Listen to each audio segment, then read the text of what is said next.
Good day to you. This is Galactic broadcasting to you about 10 days before the summer solstice in 2025.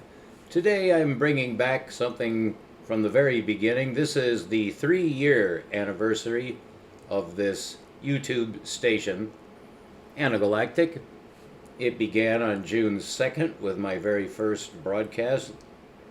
There have been 994 broadcasts thus far, closing in on the 1,000 mark in just 3 years. So without further ado, I thought you might like to see what this operation was like. 3 years ago, within a week to the day of 3 years ago.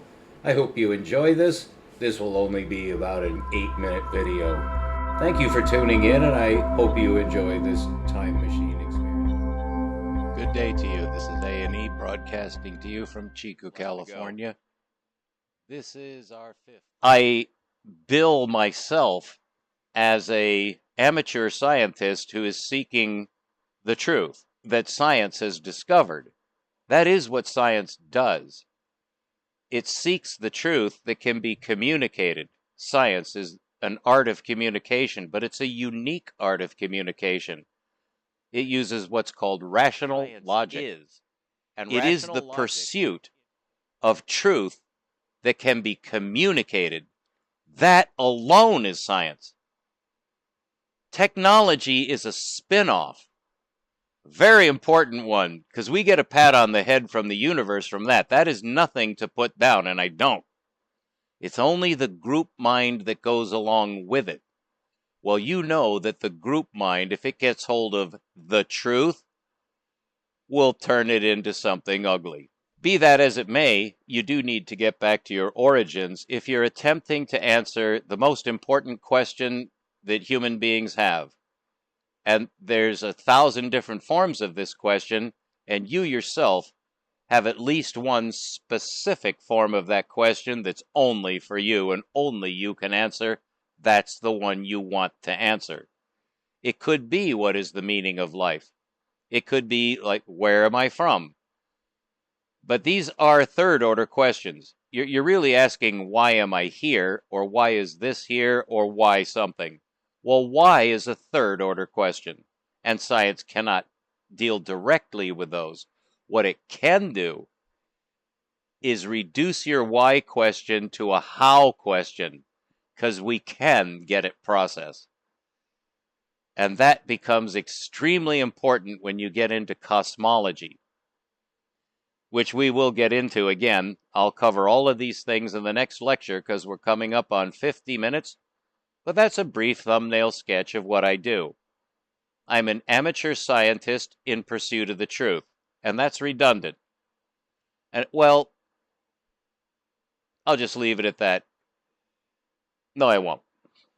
An amateur scientist is one. Amateur means you do it for the love of it. That actually has a more in it. Amateur means you do it for the love of it, which means you're not doing it for money or power or fame. You're doing it because you do it anyway. You do it if there's nothing else to do. That's what I've been doing for 12 years. 13 now. Going on 14, actually.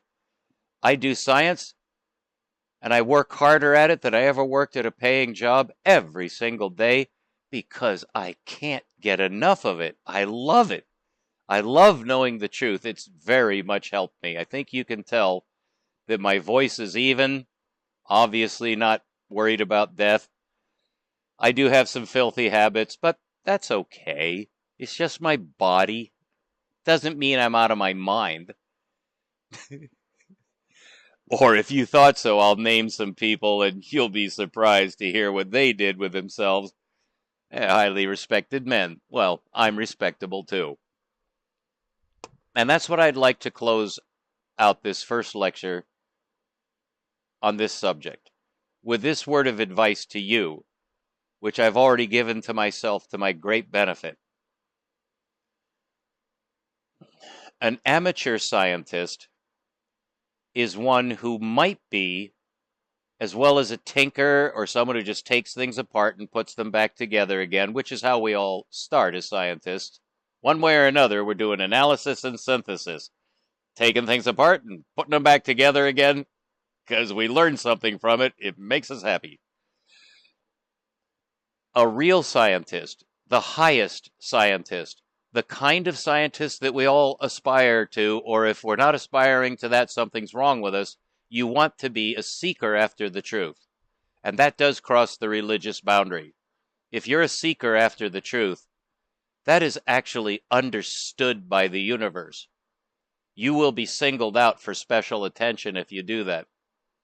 It doesn't look like sinners are singled out for any special attention at all. They're not stopped. Makes us all unhappy that they're not stopped. Don't worry about it. They'll get theirs. What we need to worry about is rational men. You're trying to become a real man. This is actually bar mitzvah. Has nothing to do with being the age of 13 and having a squirt. That's biological. You can't help that. To become a man is to realize that you have a mind, that you should be using it, and that it will bring you truth.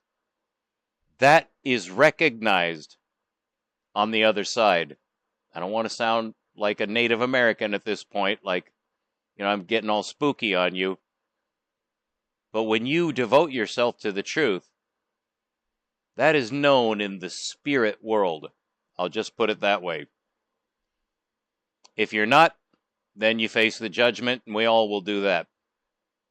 You will live after death, or nothing makes sense. So you can start thinking that way if you've never thought that way before. Yeah, you're going to wake up on the other side, and it'll just be just like it is now, only different. You will be you, and you will pay for whatever you did. And there's no way out of that. Except with leniency. That can be had. Stay with us. We're seekers after the truth. I'm a man who is on the way. And I'm not going to be here much longer. I don't ask for money, but I do expect you to pay attention, because I'm not going to lie to you. I am going to give you the gold. More gold than you thought existed.